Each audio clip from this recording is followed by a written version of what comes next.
Good morning, everybody. I want to give a quick update on what's happening with the debt negotiations, provide my perspective, and then I'm going to take a few questions. As all of you know, I met with congressional leaders yesterday. We're going to be meeting again today, and we're going to meet every single thing resolved. The good news is that all the leaders continue to believe, rightly, that it is not acceptable for us not to raise the debt ceiling and to allow the U.S. government to default. We cannot give the United States full faith and credit for the first time in our history.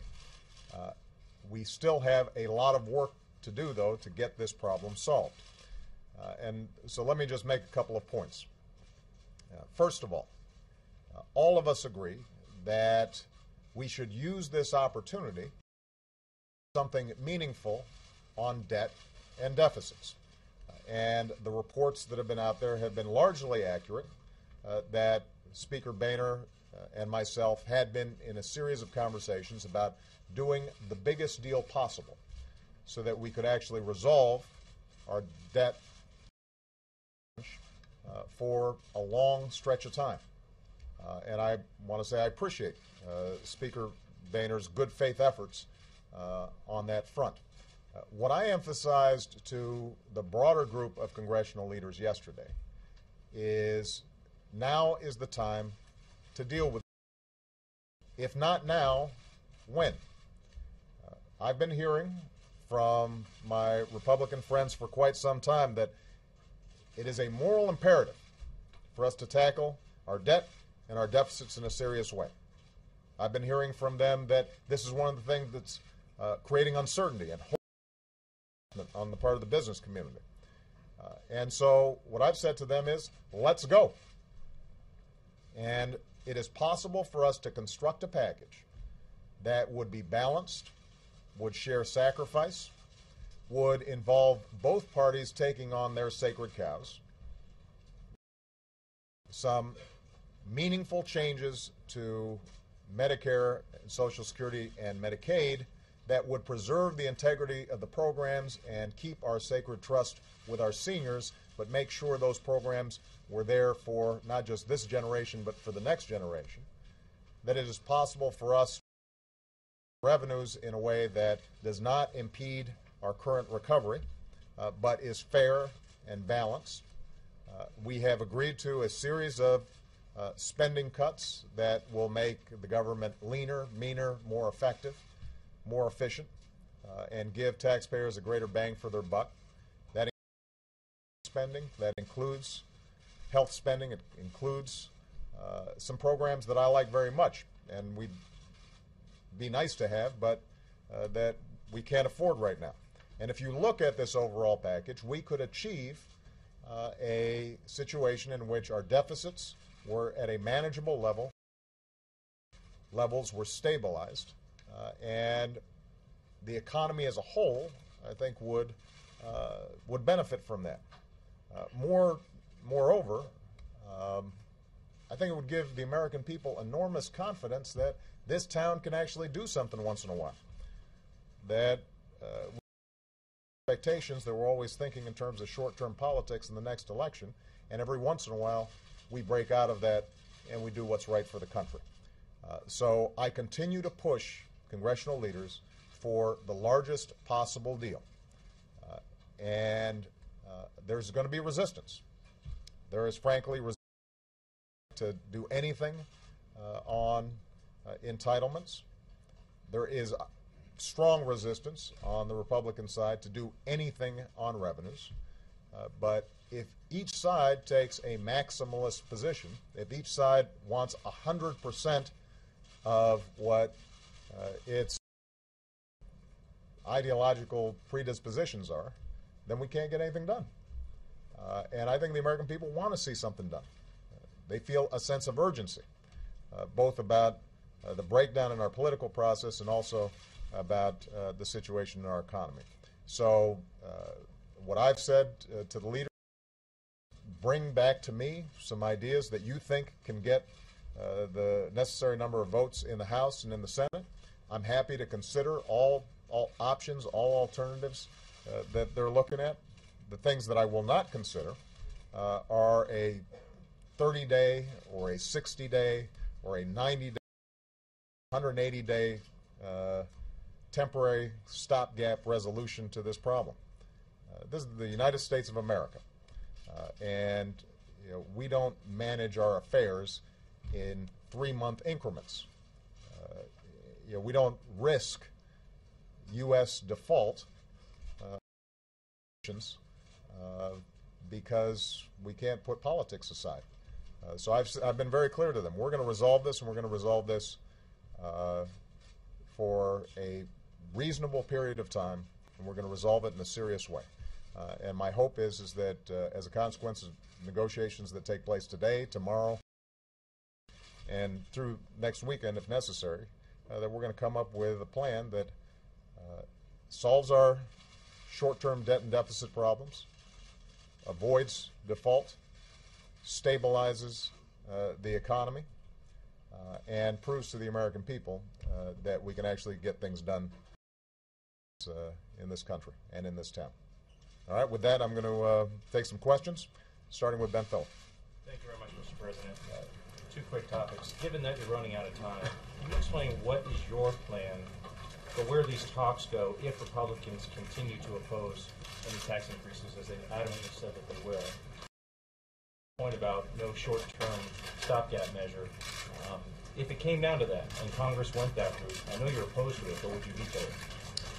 I will not sign a 30-day or a 60-day or a 90-day extension. That is just not an acceptable approach. And if we think it's going to be hard, if we think it's hard, imagine how these guys are going to be thinking 6 months from now in the middle of election season when they're all up. It's not going to get easier. It's going to get harder. So we might as well do it now. Pull off the Band-Aid. Eat our peas. Now's the time to do it. If not now, when? We keep on talking about this stuff, and we have these high-minded pronouncements about how we've got to get control of the deficit and how we owe it to our children and our grandchildren. Well, let's do it. I'm prepared to do it. I'm prepared to take on significant heat from my party to get something done. And I expect the other side should be willing to do the same thing if they mean what they say, that this is important. And let me just, Ben, comment on this whole increases, because there's been a lot of information floating around there. I want to be crystal clear. Nobody has talked about increasing taxes now. Nobody has talked about increasing taxes next year. What we have talked about is that 2013, that we have gotten rid of some of these egregious loopholes that are benefiting corporate jet owners or oil companies at a time where they're making billions of dollars of profits. What we have said is, as part of a broader package, we should have revenue. The best place to get those revenues are from folks like me, who have been extraordinarily fortunate, and that millionaires and billionaires can afford to pay a little bit more, going back to the Bush tax rates. And what I've also said to the Republicans is, if you don't like that formulation, then I'm happy to work with that could potentially lower everybody's rates and broaden the base, as long as that package was sufficiently progressive so that we weren't balancing the budget on the backs of middle-class families and working-class families. And we weren't letting hedge fund managers or best-selling books off the hook. That is a reasonable proposition. So when you hear folks saying, well, the president shouldn't want massive job-killing tax increases when the economy's this weak, nobody's looking to raise taxes right now. We're talking about in the out years. In fact, the only proposition that's out there about raising taxes next year would be if we don't renew the payroll tax cut that we passed in December, and I'm in favor of renewing it for next year as well. But there have been some Republicans who said we may not renew it. Then the $1,000 that's been going to a typical American family this year as a consequence of the tax cut that I worked with the Republicans and passed in December, that lapses. That could weaken the economy. So I have bent over backwards to work with the Republicans with a formulation that doesn't require them to vote sometime in the next month to increase taxes. What I've said is, let's identify a revenue package that makes sense, that is commensurate with the sacrifices we're asking other people to make, and then I'm happy to work with you. How else we might do it. Do you see any path to a deal if they don't budge on taxes? I do not see a path to a deal if they don't budge, period. I mean, if the basic proposition is it's my way or the highway, then we're probably not going to get something done because we've got divided government. We've got Democrats controlling the Senate.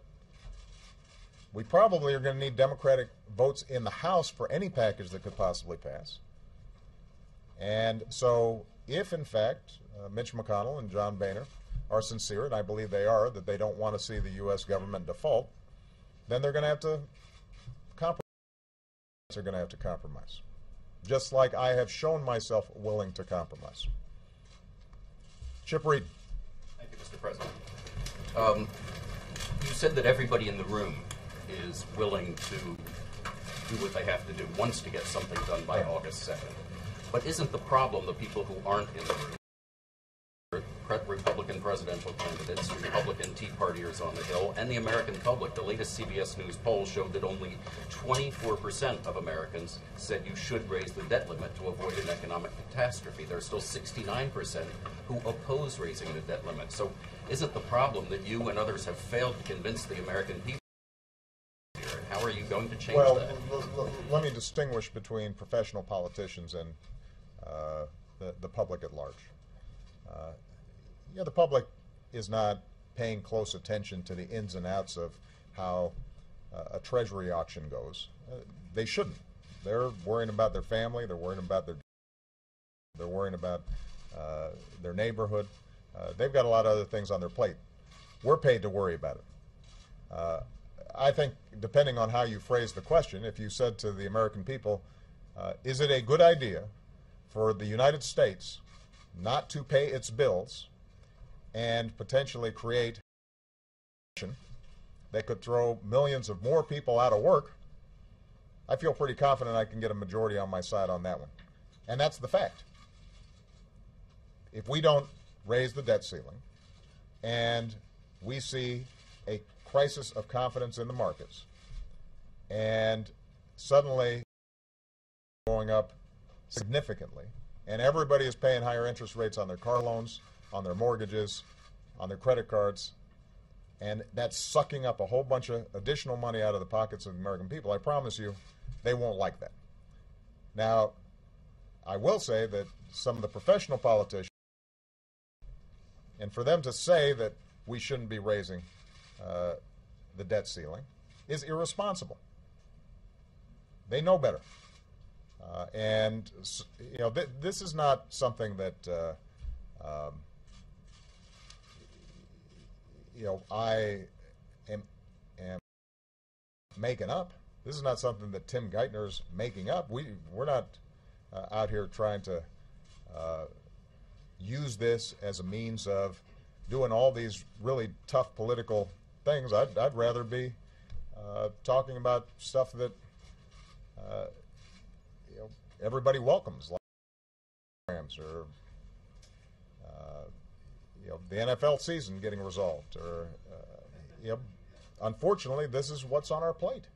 It's before us right now, and we've got to deal with it. So, what you're right about, I think, is that the leaders in the room here, at a certain point, have to step up and do the right thing, regardless of the voices in our respective parties that are trying to undermine that effort. I have a stake in John Boehner successfully persuading his caucus that this is the right thing to do. Just like he has a stake in seeing me successfully persuading the Democrats we should take on these problems that we've been talking about for too long but haven't been doing anything about. Do you think he'll come back to the $4 trillion deal? I think Speaker Boehner has been very sincere about trying to do something big. I think he'd like to do something big. His politics within his caucus are very difficult. You're right. This is part of the problem with a political process where folks are rewarded for saying irresponsible things to win elections or obtain short-term political gain when we actually are in a position to try to do something hard. We haven't always laid the ground. And I think that it's going to take some work on his side, but look, it's also going to take some work on our side in order to get this thing done. I mean, the vast majority of Democrats on Capitol Hill would prefer not to have to do anything. Entitlements. Would prefer, frankly, not to have to do anything on some of these debt and deficit problems. And I'm sympathetic to their concerns because they're looking after folks who are already hurting and already vulnerable, and there are a lot of families out there and seniors who are dependent on some of these programs. What I've tried to explain to them is, number one, if you look at the numbers, then Medicare in particular will run out of money, and we will not be able to sustain that program no matter how much taxes go up. I mean, it's not an option for us to just sit by and do. And if you're a progressive who cares about the integrity of Social Security and Medicare and Medicaid and believes that it is part of what makes our country great that we look after our seniors and we look after the most vulnerable, then we have an obligation to make sure that we changes that are required to make it sustainable over the long term. And if you're a progressive that cares about investments in Head Start and student loan programs and medical research and infrastructure, we're not going to be able to make progress on those areas if we haven't gotten our fiscal house in order. The argument I'm making to the values we care about, making sure that everybody in this country has a shot at the American dream and everybody's out there with the opportunity to succeed if they work hard and live a responsible life, and that government has a role to play in providing some of that opportunity, student loans, and making sure that our roads and highways and airports are functioning, and making sure that we're investing in research and development for the high-tech jobs of the future. If you care about those things, then you've got to be interested in figuring out how do we pay for that in a responsible way. And so, yeah, we're going to have a sales job. This is not pleasant.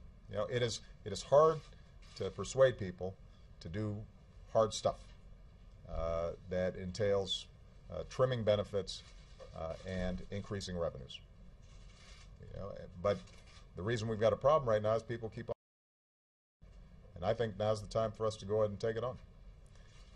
Rich Wolf. You keep talking about balance, shared sacrifice, but in the $4 trillion deal that you're talking about roughly, it seems that we're now at about 4 to 1 spending to taxes. We're talking about $800 billion in taxes roughly. That doesn't seem Democrats. I'm wondering if you could clarify why we're at that level, and also if you could clarify your Social Security position. Would any of the money from Social Security, even from just change CPI, go toward the deficit as opposed to back into the trust fund?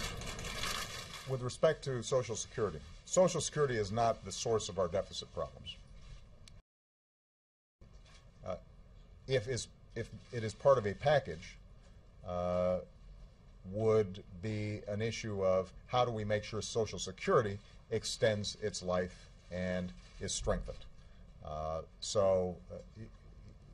reason to do Social Security is to strengthen Social Security to make sure that those in the out years.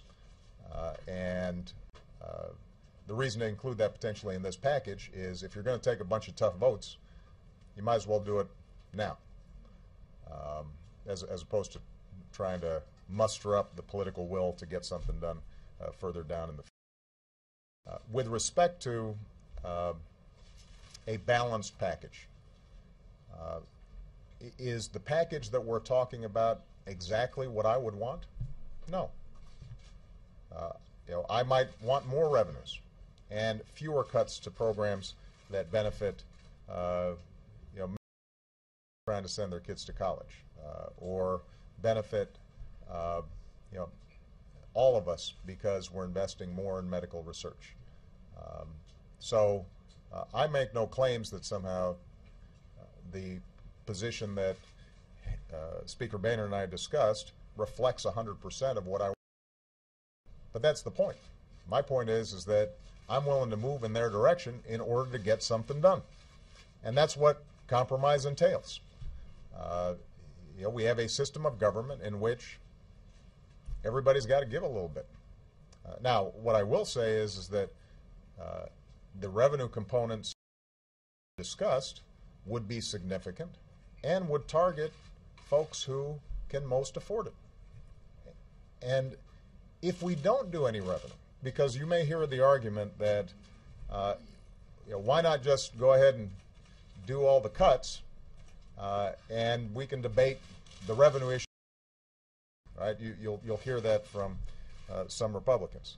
The problem is that if you don't do the revenues, then to get the same amount of savings, you've got to have more cuts, which means that it's seniors or it's poor kids or it's medical researchers or it's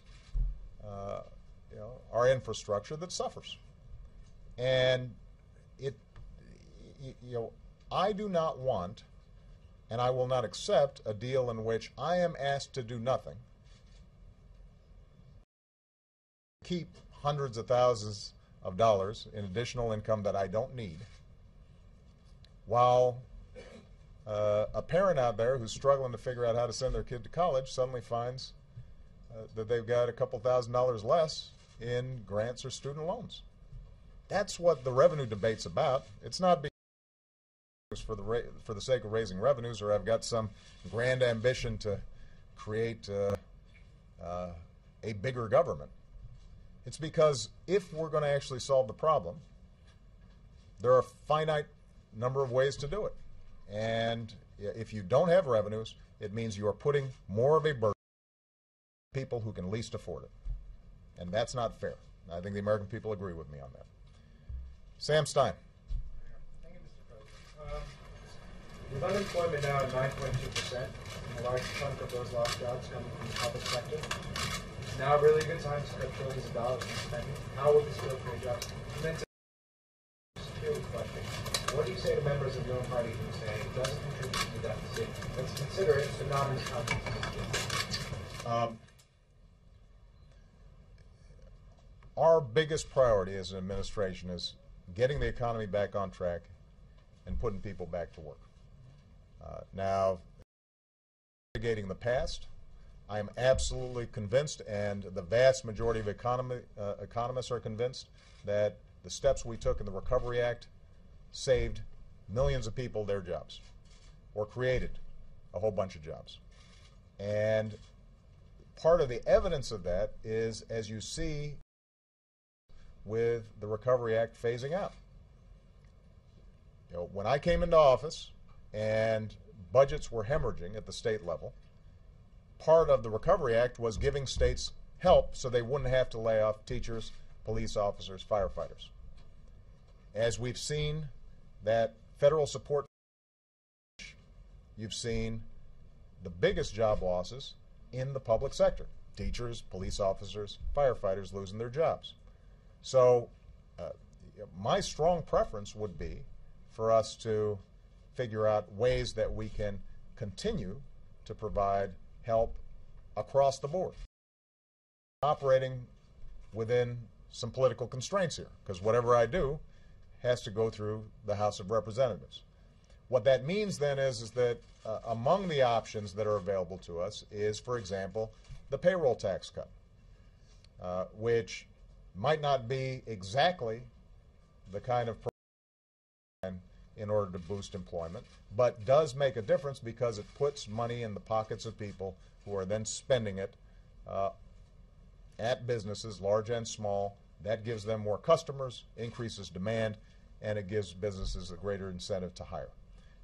And that would be, for example, a of this overall package.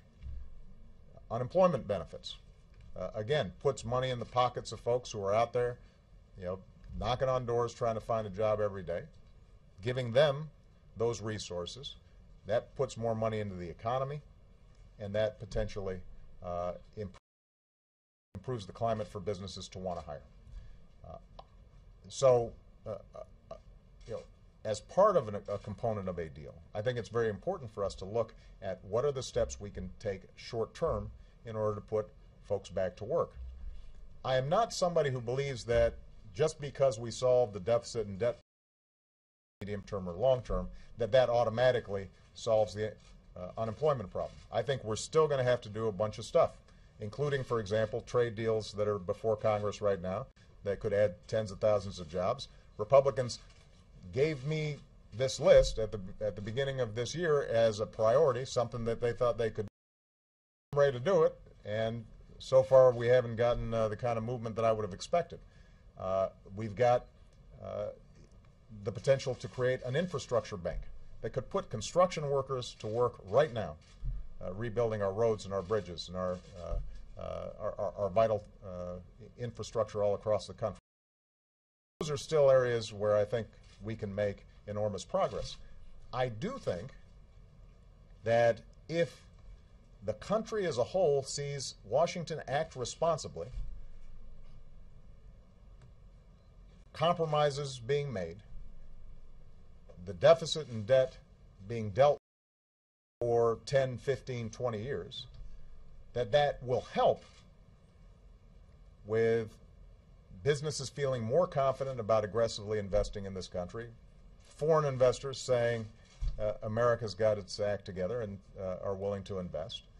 And so it can have an impact in overall growth and employment.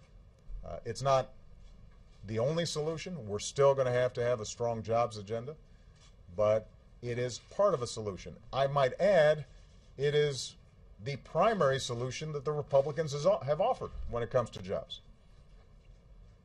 They keep saying, Mr. President, what are you doing about jobs? And when you ask them, well, what would you do? We've got to get government spending under control, and we've got to get our deficits under control. So I say, okay, let's go. Where are they? I mean, this is what the biggest boost to business certainty and confidence. So what's the holdup? With respect to Social Security, as I indicated earlier, making changes to these programs is so difficult. This may be an opportunity for us to go ahead and do something smart that strengthens Social Security and gives not just this generation but future generations the opportunity to say this thing's going to be in there for the long haul. Now, that may not be possible, and you're absolutely right. Social Security is not the primary driver of our long-term deficits and debt. On the other hand, we do want to make sure that Social Security is going to be there for the next generations, and if there is a reasonable deal to be had on it, it is one that I'm willing to pursue. With respect to Social Security, like raising the retirement age means to I'm probably not going to get into the details, Sam, right now of negotiations. I might enjoy negotiating with you, but I don't know how much juice you've got in the Republican caucus. That's what I figured. All right. Leslie Clark.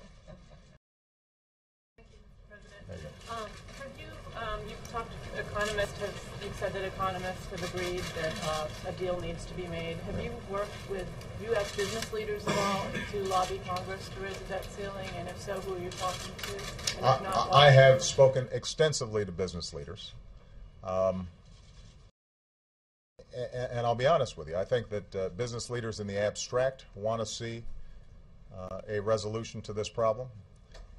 What I found is that they are somewhat hesitant to weigh in on some of these issues, even if they're willing to say something privately to me, partly because they've got a whole bunch of business pending before Congress, and they don't want to make anybody mad. So this is a problem of our politics and our politicians, but it's not exclusively a problem of our politics and our politicians. I mean, the business community is a lot like everybody else, which is we want to cut everybody else and we want to keep our stuff. We want to cut our taxes, but if you want to raise revenue with somebody else's taxes, that's okay. And that kind of mindset is why we never get the problem solved. There have been business leaders like Warren Buffett who I think have spoken out forcefully on this issue. I think participated in the Bowles-Simpson Commission, made very clear that they would agree to a balanced approach, even if it meant for them individually that they were seeing slightly higher taxes on their income, given that they're, I think the average CEO, 23% raise this past year, while the average worker saw a 0 to 1% raise last year. So I think that there are a lot of well-meaning business people out there who recognize the need to make something happen. But I think that they've been hesitant be as straightforward as I'd like when it says this is what a balanced package means. It means that we've got some spending cuts. It means that we've got some increased revenue. And it means that we're taking on some of the drivers of our long-term debt and deficits. The clock ticks down whether or not the administration is working. I'm sorry. Can you say, as the clock ticks down, whether or not the administration is working on any sort of contingency plans if things don't happen by August 2nd? We are going to get this done by August 2nd. George Condon.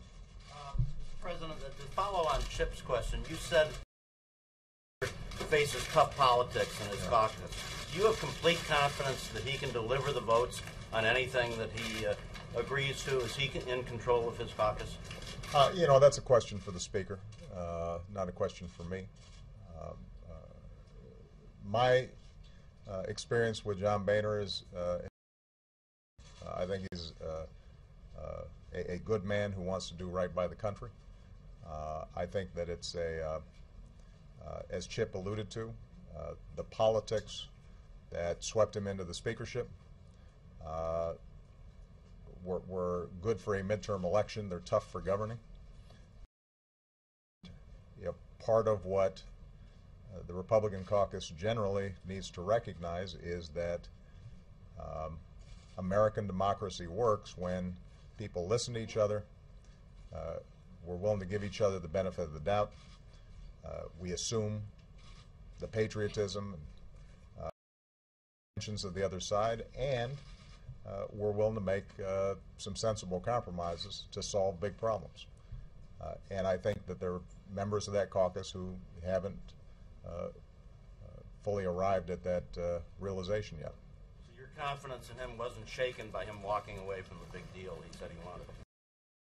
These things are a tough process, and look, in fairness, a big deal would require a lot of work on the part of Harry Reid and Nancy Pelosi and myself to bring Democrats along.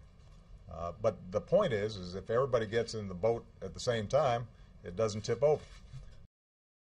That was Bob Dole's famous comment after striking a deal with the president and Mr. Gingrich back in the 90s. And that is always the case when it comes to difficult but important tasks like this. All right. Last question. April Ryan. Mr. President, the issue of sacrifice. In 2009, you said that expect the worst to come. We have not seen the worst yet. And now with these budget cuts looming, you have minorities, the poor, the elderly, as well as people who are scared of losing jobs. Fearful. And also What say you about Congressman Shaka Fattah's bill, the Debt-Free America Act? Do you support that one, or are you supporting the Republican bill that's similar to his, modeled after Congressman Fattah's bill? Well, I'm not going to comment on a particular. Let me speak to the broader point that you're asking about, April. This recession has been hard on everybody, but obviously it's harder on folks who've got less. And that I am obsessed with, and have been since I came into office, is all those families out there who are doing the right thing every single day, who are looking after their families, who are just and just feel like they're falling behind no matter how hard they work. I got a letter this past week from a woman who her husband had lost his job, had pounded the pavement, finally found a job. Things were stabilizing for a few months. 6 months later, he lost the second job. Now they're back looking again and trying to figure out how they were going to make ends meet. And they're just hundreds of thousands of folks out there who really had economy as we've seen in our lifetimes. Now, we took very aggressive steps when I first came into office to yank the economy out of a potential Great Depression and stabilize it. And we were largely successful in stabilizing it, but we stabilized it at a level where employment is still too high and the economy is not growing fast enough to make up for all the jobs that were lost before I took office and the few months after I took office. So this unemployment rate has been really stubborn. There are a couple of ways that we can solve that. Number one is to make sure that the overall economy is growing. And so we have continued to take a series of steps to make sure that there's money in people's pockets, that they can go out there and spend. That's what these payroll tax cuts were about. We've taken a number of steps to make sure that business invest, and that's what the small business tax cuts and some of the tax breaks for companies that are willing to invest in plants and equipment and zero capital gains for small businesses. That's what that was all about, was giving businesses more incentive to invest.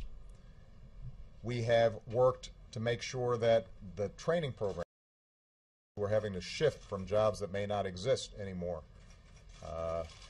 so that they can get the training they need for the jobs that do exist, that those are improved and sharpened. We have put forward a series of proposals to make sure that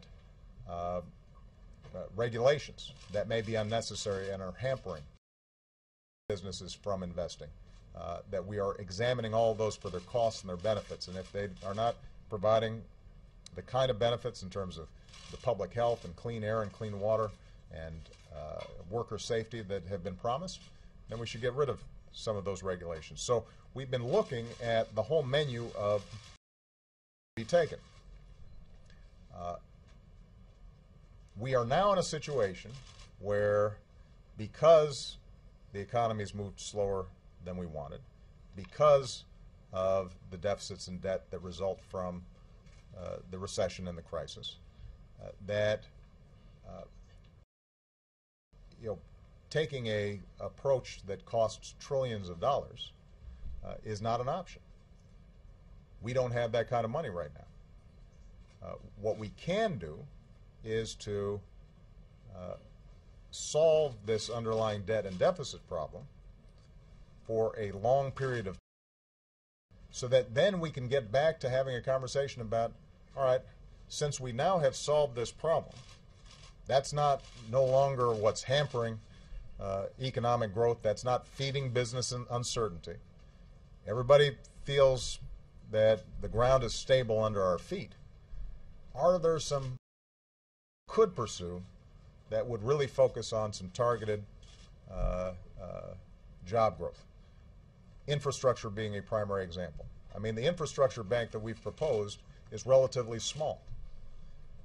But could we imagine a project where we're rebuilding roads and bridges and ports and schools and broadband lines and smart grids and taking all those construction workers and putting them to work right now? I can imagine a very aggressive program like that I think the American people would rally around and would be good for the economy, not just next year or the year after, but for the next 20 or 30 years. But we can't even have people feel as if we don't have our fiscal house in order. Right? So the idea here is let's act now. Let's get this problem off the table, and then with some firm footing, with a solid fiscal situation, we will to make the kind of investments that I think are going to be necessary to win the future. So this is not a right or left, conservative, liberal situation. This is how do we operate in a smart way, understanding that we've got some short-term challenges and some long-term challenges. If we can solve those long-term challenges, that frees up some of our energies to be able to deal with some of these short-term ones as well. All right? Thank you very much, everybody.